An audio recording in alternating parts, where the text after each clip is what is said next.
ou marxista-leninista e gosto de Mao. Eu acho que há que se falar em marxismo, leninismo, maoísmo, segundo sua posição. Então, a gente vai querer conversar um pouco sobre isso, sobre como o conceito de dialética se refere a esse tipo de posicionamento.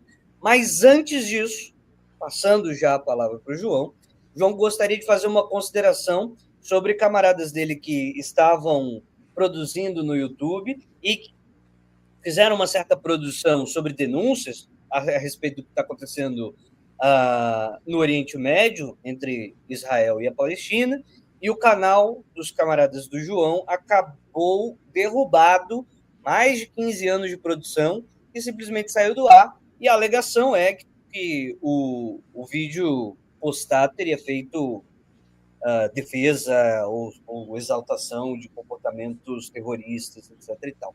Então, passo a palavra para você, João Pedro, obrigado pela sua atenção. Para mim é uma honra do cacete você vir aqui exatamente depois de ter soltado essa pedrada maravilhosa. Agradeço a disponibilidade. Por favor, com a palavra. Bom, então, saudações a todos os companheiros que estão aí no chat. Né? Para quem não me conhece, sou o João Pedro, dono do canal Rompendo com Velhas Ideias, e busco, né, trazer uma análise sobre política, economia, filosofia e questões da atualidade, tudo sob o ponto de vista do marxismo, no meu canal no YouTube. Né? Agradecer imensamente ao companheiro Pedro por estar me convidando aqui para sua live, né? A honra é toda minha. E só repercutindo, né, a denúncia que eu iria fazer, né, que eu acho que é muito importante traçar aqui, né, relembrar a todos os companheiros aí do chat, né, o jornal A Nova Democracia, que é a imprensa popular e democrática que existe há mais de 20 anos aí, né, não só com publicações online, na verdade, entraram na internet tempos depois de iniciarem um jornal impresso, né, então é um jornal que existe muito bem referenciado, com amplos reconhecimentos internacionais, que inclusive foi convidado para estar no Fórum da Palestina Internacional, que vai ocorrer na Turquia, né? Então, é um jornal bastante sério e que desde o 7 de outubro, desde, né, o dilúvio de Al-Aqsa, vinha, né, iniciou seu plantão Palestina, né, vinha divulgando toda semana, pelo menos, em alguns momentos, inclusive diariamente, mas toda semana, né, repercutindo, né, tanto a luta heróica da resistência nacional palestina, quanto, né, a denúncia do genocídio palestino levado a cabo pelo Estado de Israel. E, recentemente, o jornal teve seu canal no YouTube, ontem foi desmonetizado e hoje foi apagado, acusado de ter associações com organizações criminosas, terroristas e assim por diante, por justamente divulgar a defesa da resistência nacional da Palestina e por denunciar o genocídio perpetrado por Israel. Devo lembrar que, enquanto um jornal político, né, aquele canal já tinha mais de 15 anos, com inúmeros vídeos, inclusive das jornadas de junho e julho de 2013, com vídeos exclusivos e autorais, né, reportagens sobre as manifestações contra a Copa do Mundo 2014 e com inúmeras denúncias, né, de crimes contra o povo, documentários, por exemplo, sobre chacinas contra camponeses, a chacina de Pau d'Arco, por exemplo, e que foi derrubado justamente, né, por esse lobby sionista que tem toda essa força, essa potência mundial atualmente, né, esse poder de influência para exercer sua pressão em tudo que é canto do planeta. Né? Então eu estou divulgando isso para que todos os companheiros conheçam o jornal, busquem, né, o site do jornal, busquem o Instagram do jornal. Neste momento, né, está sendo feito um plantão Palestina no canal do Instagram do jornal, né, através do Instagram. Todos os companheiros que estiverem aqui na live, se possível, né, se puderem apoiar essa importante imprensa popular e democrática, que sempre foi tribuna do povo, né, seria, né, agradeceria imensamente. É por isso que eu estou repercutindo isso aqui com os demais companheiros. Né? Então, passado essa denúncia, né, esse informe, podemos passar para o tópico principal? Podemos, por favor. Perfeito, então, companheiros. Bom, então, o companheiro me trouxe aqui, né, para a gente tratar alguns assuntos relacionados ao maoísmo e como que ele está relacionado com a filosofia marxista, inclusive diferenciação de certos termos como o maoísmo e a existência de um suposto gonçalismo. Né? Eu até vi um companheiro aí no comentário que perguntou se eu sou gonçalista. Então eu vim tratar sobre esses tópicos aqui que, via de regra, são tópicos bastante obscuros, né? As pessoas não sabem muito sobre esse assunto, né? Um assunto que é difícil até de pesquisar sobre. Então eu vou trazer aqui algumas considerações do que eu considero, né, o que seria esse maoísmo e a importância dele para a compreensão do marxismo, né, enquanto ideologia do proletariado. Então, o primeiro tópico, né, que eu gostaria de destacar é algumas questões relacionadas ao desenvolvimento ideológico. Né? Por quê?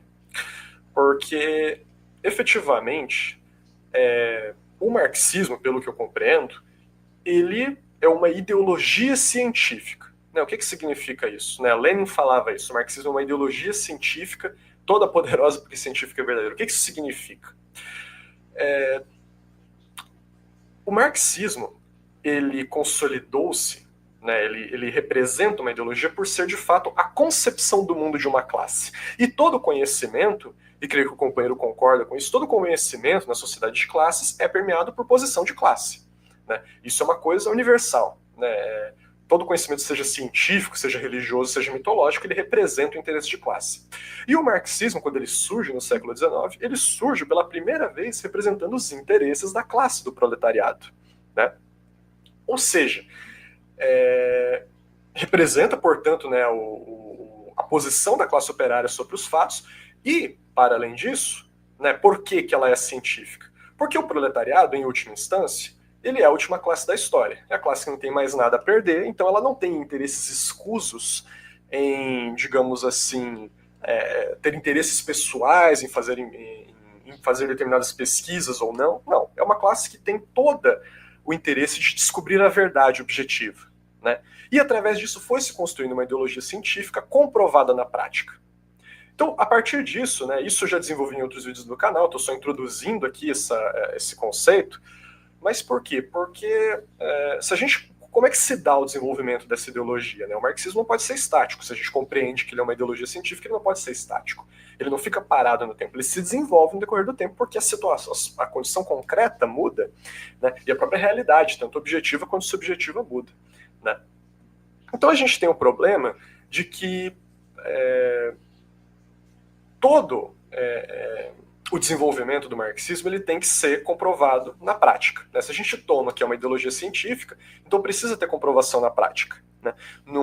Dentro da teoria marxista do conhecimento, que é o processo da prática teoria, né? Então você recolhe as realidades,